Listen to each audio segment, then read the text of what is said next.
What's going on, everybody? Welcome back to the channel, and also welcome back to Splatoon 3 funny moments and details you missed.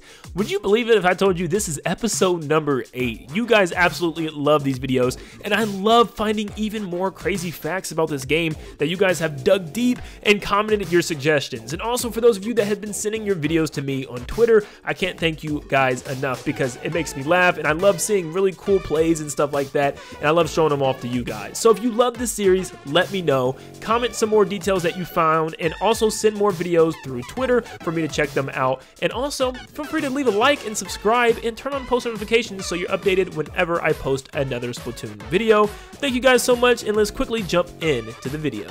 I've seen a lot of people comment this one under my videos, but there was one specific comment I meant to save but I completely forgot, and I feel terrible. But this fact is so unique. So if you think you've collected every single thing in every area of Alterna, you're probably wrong, because there's still one more thing that you can do. Each area has its own individual map, and you'll notice besides the green spots where obviously there are secrets hidden, there's also black/grayed glitch spots, and those are spots that you visited or walked across or even painted over. So yeah, you have to clear all of this on every single map for a special reward, meaning you can either paint over these spots or have to walk through them, but yeah, you have to traverse the entirety of the map in order to do this, and if you do, you'll get a green banner underneath the things that you collected, and it'll say surveyed for each individual site. Which means, yeah, you have to run around and paint and walk over all these spots for all 6 sites, but is it worth it? Well, you be the judge. After you've completely surveyed each site, you get to go back to Marie in Site 1 and collect different maps that she's drawn out for you that are on this little notebook piece of paper, and you can actually put them together as stickers in your locker, even though it's really hard to see. But this detail just keeps getting crazier, because after that, you then could go to this little helicopter pad and you'll see one of Sheldon's drones, which has this case with it. But if you pay it 999 power eggs, it will fly off somewhere in Alterna and look for different secrets and stuff for you, and you can actually pick up these rewards the following day. Now, I don't think it's actually doing anything that you can watch it, you know, it's doing it in the background, I guess, and it's just a way for you to get rewards coming back each day and paying 999 power eggs each time, which is actually kind of cool. Now, what I heard from others is you can get gear chunks and special abilities and coins and all types of secrets and stuff, so this might be worth just dropping in Alterna once a day and paying for this helicopter to go find something for you. Sometimes it's just not your day, and the aim is just not quite there, especially with the blasters, and it can cause you to do something like this. And definitely make sure to keep your range with blasters, especially when you're using the ranged blaster. The ink vac is one really good special in my opinion, and it can even stop things coming in like someone else's special, such as a Booyah Bomb. But sometimes the game lags and still has the effect of the Booyah Bomb on the ground. Last week we seen the effect of a double-decker salmon lid that got stuck together, but this time, yeah, it's a triple, baby. Triple-decker salmon lid, and they're kind of all stuck on top of each other. Sometimes the stage can even get too crowded for the enemies. One of the big new mechanics for Salmon Run this time around is the egg throw, and it means so much more than a lot of people really think. It can literally mean life or death in a situation. In this situation, their quota is almost met. They get to counter to 17 out of 18 eggs until he's just able to throw the egg past all the salmon and attacking him and make it into the bucket. It's so hard to see, but barely gets it in just in time. You go to the stage Zip, Splat, and Jump. In the first area of Alterna, you will be able to get a pretty cool reference, which seems to be from Spider-Man. Of course, the Zipcaster is already looking like it's a reference from Spider-Man, as you're zip and zapping across the stage instead of with a web, your long tentacle arms. But if you get to the highest point of the stage, which is the top of this little pillar, you'll get rewarded with a special dialogue. Marie states, "You reached the top. Spot any crime from up there?" Which is obviously referencing Spider-Man. It could be Batman or any type of superhero, but I like to think it's Spider-Man after, you know, obviously this whole special is designed around the character in the first place. It's a cool little secret Easter egg that gives you some power eggs and also a nice little cool dialogue.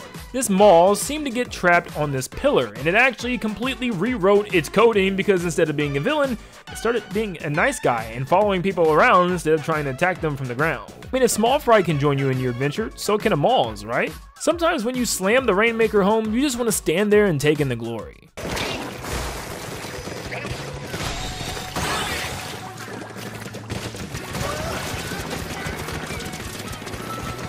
Yeah, hopefully this person didn't lag out right when they finished the game, because that could be disappointing. But as you can see, everybody's still active and he's just kind of invincible while you're standing up there. I guess everybody needs some time to celebrate. Look, whenever I receive a Brella video like this, I just have to include it because they are so funny to me. You can damage people without even having to do a single shot. Just pushing them into the water with the Brella is just one of the funniest things for me. I might make an entire compilation video of people just getting pushed into the water. Like, this is just too good. Did you know it's actually possible to use the Wave Breaker special to reflect a Splat Bomb back at the enemy?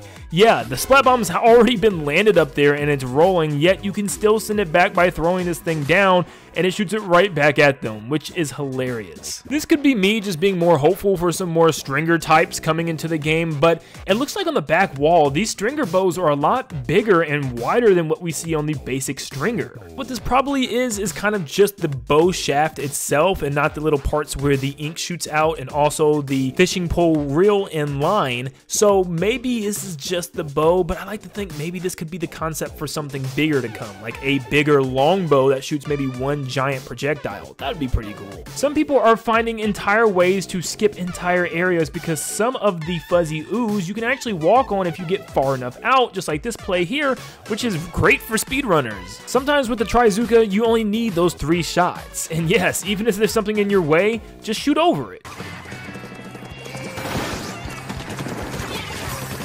Okay, so here's something that I didn't know for a long time and just didn't pay attention to, but last week we talked about the colors and the practice range are based off of your last match, and you can change them by actually going to the terminal, watching one of your replays, and coming back. But I always paid attention to my own ink, not really the enemies, because yes, all the practice dummies are actually colored off of the enemy's team that you just defeated or just lost to. And not only that, but you can go up to the copy machine, which actually still has that same color of enemy ink, which is still that orange based on my last match, which is such a nice little detail that just didn't need to be in this game at all. They could have just picked one color and stuck with it, but yeah, the Splatoon team went crazy here.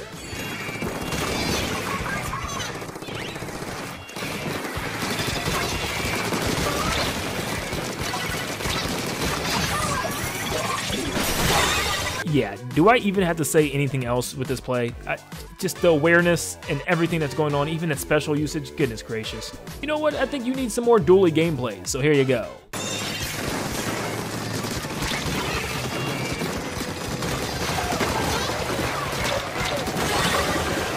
We've seen before what could happen when a slamming lid takes you away when you're fallen, but when you're alive, it kind of just carries you all the way off until eventually disappearing, putting you in the water before you can spawn back onto the island, but this results in some bad things, because you'll just keep falling into the water. If the water raises, you're kind of screwed out there, and you'll just keep respawning on the water and dying over and over again, leaving your teammates with no fourth. Please don't do this, because this could definitely go wrong. Welcome to this new series called Landon's Dumb Fact of the Day, where I, Landon, gives you a dumb fact of the day. And this one is the stairs in the lobby. They have numbers on them.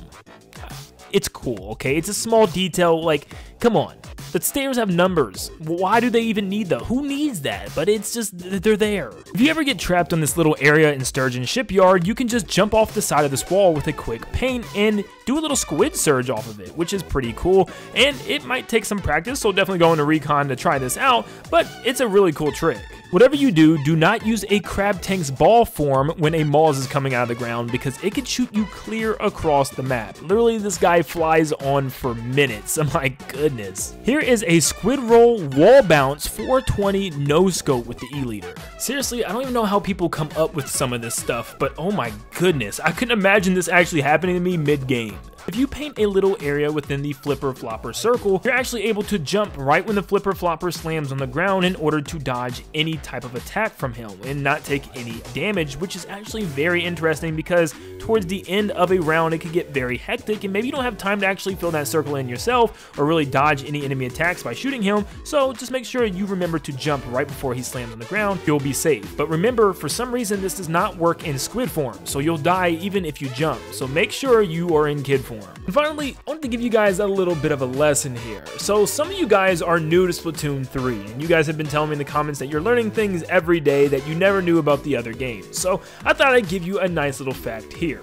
So one thing that we gotta talk about is swimming through the ink. If you're swimming through the ink without any gear on that kind of hides you, such as Ninja Squid, you will be easily visible in the ink with a wave following your trail every time you move, which means people will see this. Now, you can put on the perk Ninja Squid, which actually prevents this wave from coming up. Now, obviously, for clear reasons, this is one of the best perks in the game, but what if I told you you could still be seen? Yes, that little trail you're leaving behind is visible to other players, and lots of competitive pro players will actually see this, and yeah, you want to prevent this. And so how do you actually go throughout the ink without making any trail at all? Well, you'll want to use a method called sharking, which is just kind of sitting in the ink and slightly moving your character so that way there's no ripples and there's no path at all. This can allow you to reposition yourself slightly so that way when you come out of the ink, your enemy is surprised that you've moved all the way over. So I highly recommend Ninja Squid, but also remember every time you jump into the ink, even for a quick second, you will leave a dot, and if you stay in the ink for too long, a certain bubbly type of audio will play, which once again, pro players will listen for this.